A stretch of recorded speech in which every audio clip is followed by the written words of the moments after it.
pleasing God. For without faith, it is impossible to please God. Those that come to God must first believe that he is God and that he is a rewarder of them that diligently seek him. The truth of life is this, that all of us will face far more maybes than certainties. Oh, do you hear me today? And what that means is that what really counts is not what happens to you or around you, but what happens in you. Henry Ford is credited with saying, if you think you can or if you think you cannot, in both cases, you're right. That went right over your head. But don't miss it, because what happens to you is often the result of what happens in you. It's so easy in tough times and uncertain moments to yield to fear and permit pessimism to paralyze us. It's so easy to survey the strained elements of our situations and begin to surmise that it cannot be done. To yield any optimism is beyond us. And so we look at it with a pessimistic evaluation. To sacrifice a forward progress on the altar of cautious skepticism is most of our lots. But the problem is never what we face, but the problem is always where we focus. Oh, you ought to tell somebody that the problem ain't what you face, but it's where you focus. Oh yeah, oh yeah, oh yeah. Listen to me, because I need to challenge you quickly today not to focus on what you lack, but to focus on what you have. Not to focus on what cannot be done, but to keep your eyes trained on what can yet be done. It's so easy to let a bad economy, a rocky relationship, a terrible experience, a miserable day, and unsettling argument, a nagging disagreement, or a bitter week paralyze everything that is healthy, holy, and helpful in your life. It's so easy to be brought to a grinding halt by the can't do's of our experience. And when we focus on what cannot be done, it drains our energy. It steals our joy. It zaps our creativity. It paralyzes our power. Brothers and sisters, life is full of paradox. We don't know why things happen in the way that they happen at the time that they happen, but never forget that whatever happens, it not only creates its own list of can-dos, but it also opens the door to new beginnings, new opportunities, new possibilities about the grace of God. Oh yeah. You have to understand that your tough, can't-do circumstance will force you to find and forge a new set of can-dos. Oh, I think y'all missed that. I said your can't-do circumstance will force you to find a new set of can-dos. If I can't do it this way, then I got to be able to do it that way. And you got to learn how to look for the can-dos. You see, every second, every minute, every hour of every day is invaluable. It's an invaluable resource. Once it's used, it can never be recovered. So that second, that minute, that hour, that day, whether it's in a good economy or in a bad one, in a good week or a bad one, in a good situation or in a bad one, it is no less valuable because God gave it to you. And if you trust God, God will make it work for you.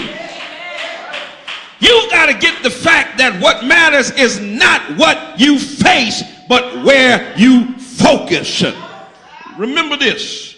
If you don't remember anything else I say in this sermon, Sister Monique, remember this. Can't never could. I think I just said something there. You ought to repeat that after me. Look at somebody, say, can't never could. Oh yeah, that's good whether you like it or not. I wonder if somebody got that. It does not matter you face, it matters where you focus. Can't will drain you, but can will direct you. So don't just think about what you can't do. Do what you can do. Oh, yeah. In the words of the late Mother Bessie Kears, make it do what it do. Look at somebody and say, make it do what it do. That means get off your can. Y'all ain't gonna help me preach in here. And move out even if you only have a maybe. I'm gonna help somebody in here today. Ecclesiastes 11:4 says, whoever watches the wind will not plant. Whoever looks at the clouds will not reap. Now, what does that mean? I'm glad you asked. That means don't get caught up watching the circumstance. Don't let your stride be determined by your situation. Don't delay your decision waiting for people to agree, waiting for the money to be right, waiting for everything to line up for somebody else to affirm you, to certify you, to validate you. You ought to look at me in here, because if you keep waiting for the right time, the right condition, the right atmosphere, or the right people, you never will get anything done. You got to learn how to move with just a maybe.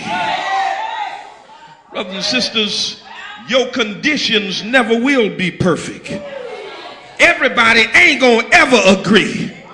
All of the kinks will never be worked out. Everything is never going to be straight. You gotta move ahead with a maybe, or you're going to miss the miracle that God is working to manufacture in your life. Now, I'm not talking about senseless actions or presumptive steps, but I'm talking about stepping out in faith and by faith. And faith is not certainty. Faith is trust in God. It's being willing to live your life in the subjunctive tense, to step where I cannot see, to trust where I cannot trace, to dare where it appears to be dangerous, to wait until you're sure it's not moving by faith. You got to move when you still have some doubts, when you still have some hesitation and some reservation, when you still have some questions and cannot see the blueprint and do not know the whole plan. You got to move knowing that God still has it all in control. You may only have a maybe, but I say to you today that we serve a God who can take a maybe and turn it into a will be. And it won't be long before your challenges will be a has-been. Oh, I wish I had somebody in here.